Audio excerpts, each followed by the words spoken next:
Israël a un passé chargé et une grande expertise dans les attaques terroristes sous fausse bannière. Cette tradition remonte avant même la création d'Israël, avec l'attentat de l'hôtel King David à Jérusalem le 22 juillet 1946. Ce jour-là, 6 terroristes de l'Irgun, habillés en arabe, avaient déposé dans le bâtiment servant de quartier général aux autorités britanniques 225 kilos d'explosifs cachés dans des bidons de lait. L'opération échoua lorsque les soupçons d'un officier britannique provoquèrent une fusillade.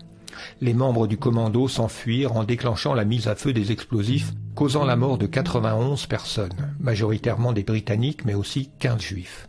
In scenes eerily reminiscent of New York 55 years later, the Jerusalem bomb was the beginning of terrorism as a media event, designed to capture the world's attention. The latest casualty list included 65 killed, 47 injured.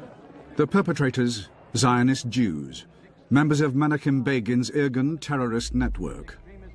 Un stratagème similaire fut employé en Égypte en 1954 avec l'opération Susanna, dont le but était de compromettre le retrait des Britanniques du canal de Suez.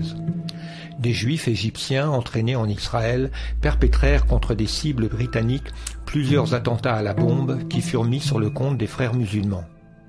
La détonation accidentelle d'un des engins explosifs permit de démasquer le complot.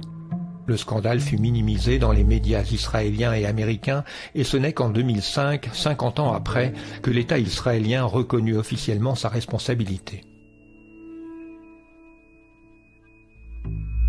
La plus célèbre des attaques israéliennes sous fausse bannière eut lieu le 8 juin 1967, durant la guerre de 6 jours.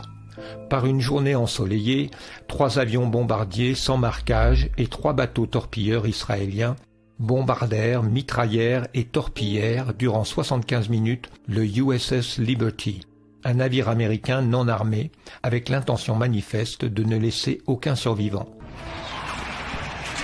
The original attacking aircraft were French Mirage, and then they sent a couple of Mystère, and they dropped the napalm canisters. The outside of the ship, the superstructure, was on fire. It was so hot that it was peeling the skin of the ship off. I knew exactly what it was because I couldn't put it out. It had to be napalm. And there were, it burned a lot of people. You could smell human flesh burning. Même les canaux de sauvetage furent mitraillés. And my job was to try to get probably 20 or 30 wounded sailors out to the main deck and to the life rafts. So I went up and looked out myself before I tried to get anyone up. And that's when I observed a motor torpedo boat, Israeli, plainly marked with the Star of David, machine gunning our life rafts. Le massacre fut heureusement interrompu par l'approche d'un navire espion soviétique. Plus de 200 membres de l'équipage, pour la plupart des ingénieurs, techniciens et interprètes, furent tués ou grièvement blessés. Si les Israéliens avaient réussi à couler le navire sans laisser de témoins ou survivants, l'Égypte aurait été accusée de leurs crimes et les États-Unis auraient été entraînés dans la guerre aux côtés d'Israël. L'Égypte étant alors alliée à l'URSS, une nouvelle guerre mondiale aurait peut-être été déclenchée. Once the Israelis knew the US jets were in the air, they summoned the American naval attaché and told him there had been a terrible mistake. The American planes were recalled. As they returned, Israeli helicopters flew out to the Liberty.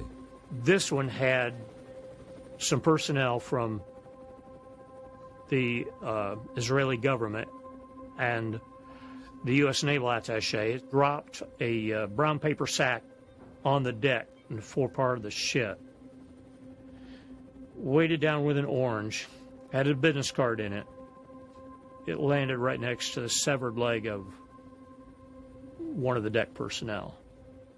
And the note said,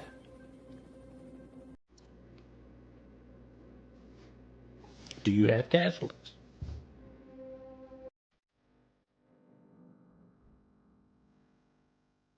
Bien entendu, les opérations sous fausse bannière ne sont reconnues comme telles que lorsqu'elles échouent. Il est donc impossible de connaître exactement le nombre d'opérations de ce type montées par Israël et faussement imputées à des terroristes arabes. Mais la réputation d'Israël en la matière est connue au sein des services de renseignement du monde entier. Un rapport de la US Army School for Advanced Military Studies, cité par le Washington Times le 10 septembre 2001, c'est-à-dire la veille des attaques, décrit le Mossad comme, je cite, « sournois, impitoyable et rusé, ayant la capacité de cibler les forces américaines et de faire passer cela pour un acte palestinien ou arabe. » Fin de citation. Après le 11 septembre 2001, on a pu encore constater que de fausses cellules d'Al-Qaïda avaient été créées en Palestine par Israël, dans le but de justifier les opérations militaires contre les habitants de la bande de Gaza. Lors d'une conférence de presse, le chef de la sécurité palestinienne avait livré les traces téléphoniques et bancaires qui prouvaient que ces cellules étaient créées par les services secrets israéliens. Tous ces exemples ne prouvent pas qu'Israël soit également à l'origine de l'opération sous fausse bannière du 11 septembre. Mais ils justifient une présomption de culpabilité. Existe-t-il des indices probants de cette culpabilité? C'est ce que nous allons voir maintenant.